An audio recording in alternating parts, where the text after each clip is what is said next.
Hey guys, welcome back to Games of War. I hope you all had a fantastic Thanksgiving, Christmas, New Year. If you don't celebrate those, I hope you had a great time with family, friends, loved ones.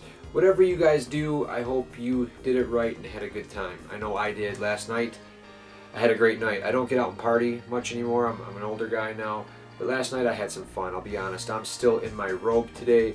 I am in lounge form. I'm taking it easy today, just enjoying my time playing some games, got some time off. And I really wanted to come on and just talk a little bit about what I got planned for the future of the channel and some stuff that's been going on recently that's kind of gotten under my skin a little bit. So as far as the channel, Games of War is coming on strong 2016. We've got a new year, new room tour, as I always do. The room is probably the best it's ever looked. I've got this place stunningly decorated. It's one of my things. I love arranging the game room and changing things around when I get new stuff in, moving stuff around. It's one of my things. I love it. Got a new room tour coming. Got a lot of series reviews planned. A lot of RPG videos coming up. A lot of lesser known talked about games, if you will. Some great stuff coming for the channel. So, and it will be on a regular basis. I promise you guys this. I know I've said it in the past, but new year, here we go. One of the things that really kind of bothered me is as follows. December 11th saw the release of Devil's Third on the Wii U. Of course, this game got shit on, okay? Reviews trashed this game. And I thought to myself, you know what, I'm a big fan of Atagi. I knew I wanted to pick this game up, but I waited a couple days. I'm like, oh, you know, it kind of came out of nowhere for me. I knew it was coming out the 11th, but I didn't really pay attention. And I was reading up on it, I'm like, oh shit, you know, I'll get it. So a few days had gone by, and I got a message from a buddy on Facebook saying that it was Big Mike. Big Mike was like, hey man, I own the rarest Wii U game. And I'm like, oh, what is he talking about? And I had already tried picking this up from a few places, and they were like, oh, we sold our last copy, you know, no big deal. But this was a week after, and the game was just vanished from stores. And I looked on eBay and online, and it was going for over $100 already. I'm like, what the hell is going on? This game just came out. Come to find out, there's a low print run, no interest in the game, reviews just kind of shit on it, nobody cared, whatever.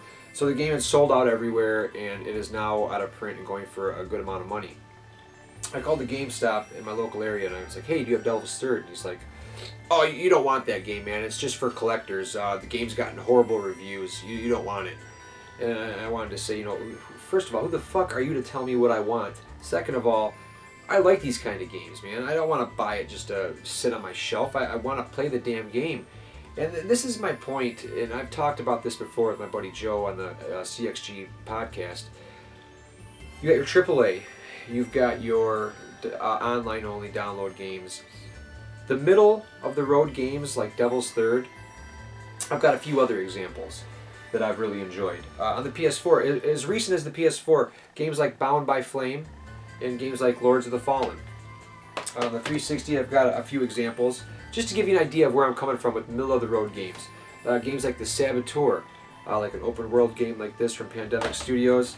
El Shaddai, a very unique art style, beat 'em up. Ninja Blade from Software came around the time as Demon Souls. There was two exclusives. From Software was prepping an exclusive for the PS3, which became Demon Souls. This was the exclusive for the 360, Ninja Blade. Asura's Wrath, a great beat 'em up from Capcom, and Wet.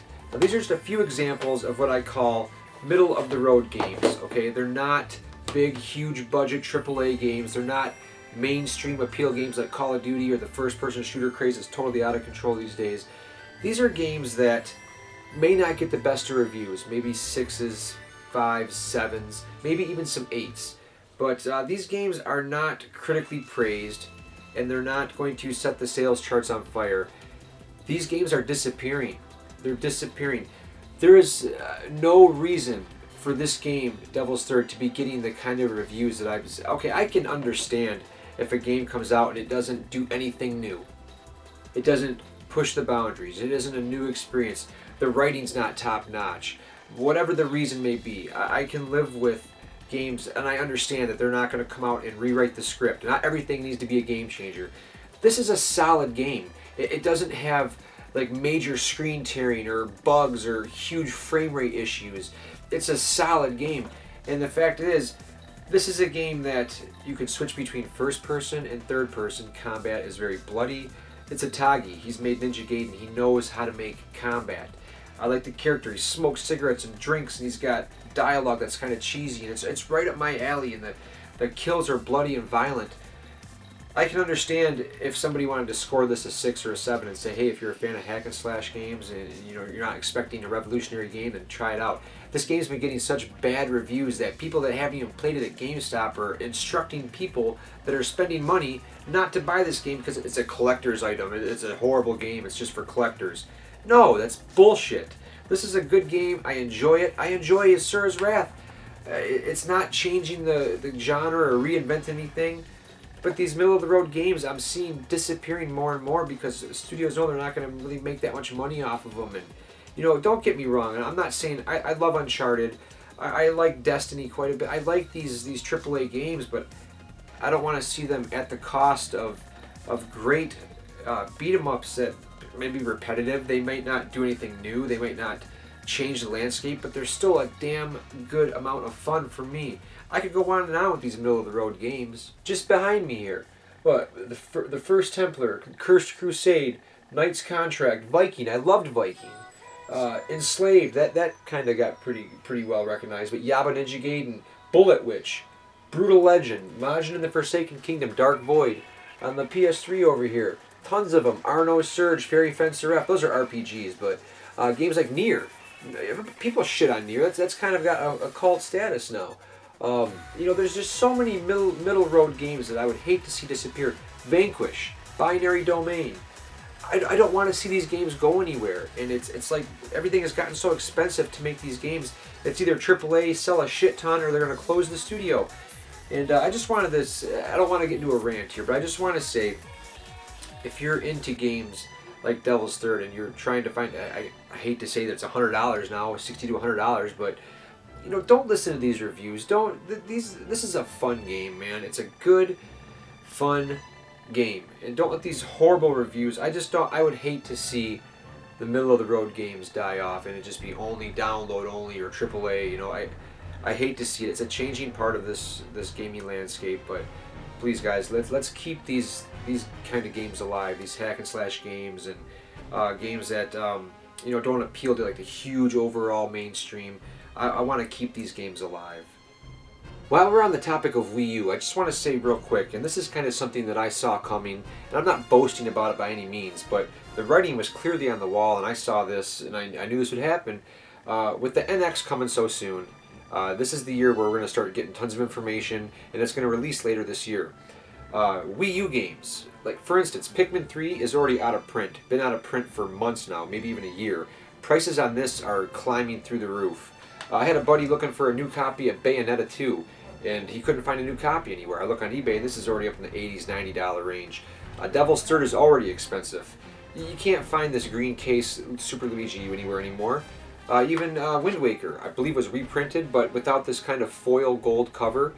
My advice is if you're into Wii U and you want to collect for the Wii U, get these games now, because with the focus shifting over to the NX, I seriously doubt they're going to reprint any of these games, and these games are going to go out of print and they're going to do nothing but go up in value. So if you're after some Wii U games, I would advise not to wait on these titles. I don't think they're going to be any easier to find. I mean, sure, you could probably walk into GameStop and find a shitty used copy of Wind Waker here with puncture holes all over the insert, insert damage, disc is all a mess. So you could probably still find used copies, but if you're like a pristine collector and like stuff in nice condition, I wouldn't wait on these Wii U titles. I think they're going to become very collectible here in the near future because it's not the focus anymore. They're not going to reprint any more of these games. All the focus is going to be on the NX. That's just my opinion. Take it with a grain of salt. Black Friday was also a great time this year. I was able to clean up on a ton of PS4 games. A lot of the definitive editions and remasters that I really wanted, but I wasn't willing to pay more than $20 a piece for them. Just totally cleaned up on all those. I think I'm up to almost 50 PS4 games now, which is really hard to believe, but a lot of great deals on Black Friday for sure. Even Xbox One, able to really clean up on some of that stuff. The new Tomb Raider is just fantastic. My God, one of the best looking games I've seen. Really happy with both libraries for both systems. In other news, the Genesis collection is going strong, over 200 games.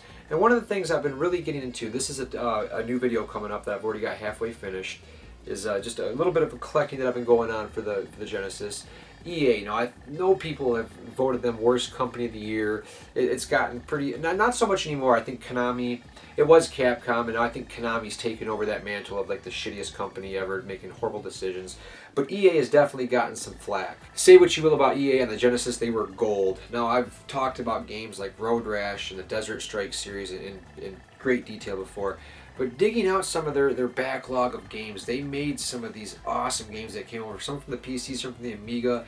But you know, games like Galahad, an excellent medieval side scroller you play as a knight, excellent game. You know, a game like Techno Clash, kind of an action RPG set in the future. And some of these games, they have these oversized boxes.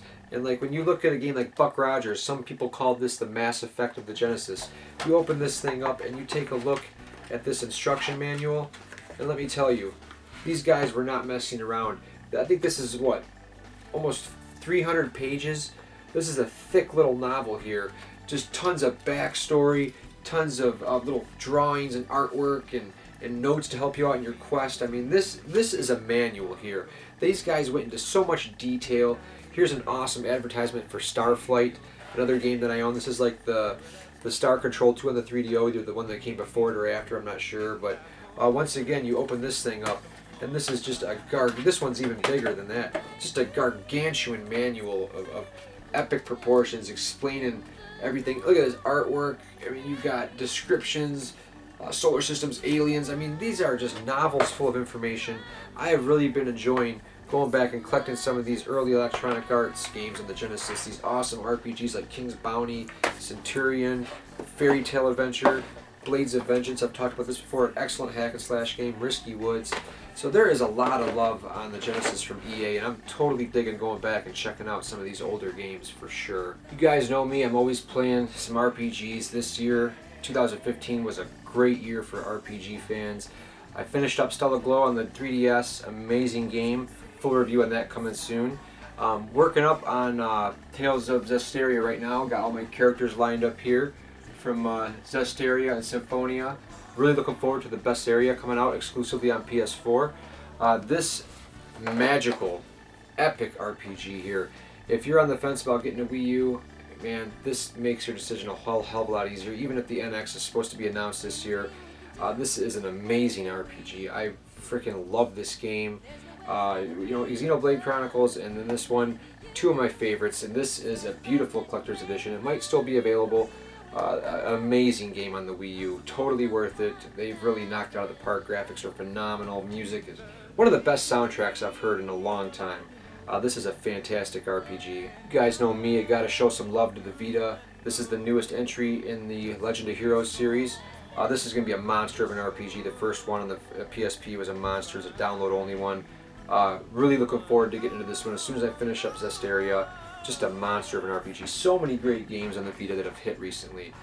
Alright guys, before I ramble on anymore and make this video more incoherent without a focused plot, I just wanted to say thank you for sticking with the channel. This is going to be a completely different year for Games of War in terms of releasing timely, consistent videos. I'm going to be on a set schedule. I got a nice relaxed year for me.